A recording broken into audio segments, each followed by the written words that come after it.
just about to Flooding do a caused by stream. previous excessive rainfall is expected. Where? A portion of west central Ohio, including the following county: Greene. When? Until 6 p.m. Friday.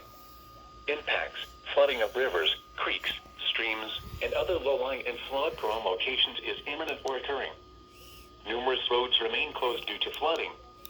Low water crossings are inundated with water and may not be passable.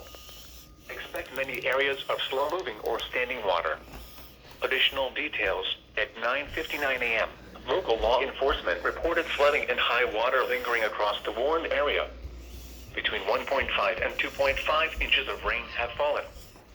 Some locations that may experience flooding include Kettering, Beaver Creek, Huber Heights, Fairborn, Xenia, Bellbrook, Oh, it's gonna be a Yellow doubleheader. Springs, Wright-Patterson Air Force Base, Cedarville, Jamestown, Wilberforce, New Oh, yeah, the Jasper, Cedarville Spring mock. Valley, Bowersville, West, Clayton, right after Centerville, Wright-Patterson Air Force Base and it goes Treeline, Cedarville, Greene County then that's Airport, called and John Cedarville Bryan mock. State Park. Turn around. Don't drown when encountering flooded roads. Most flood deaths occur in vehicles.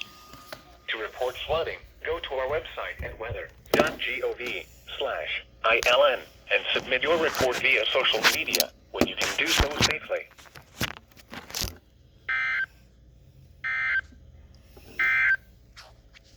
Flood warning in effect.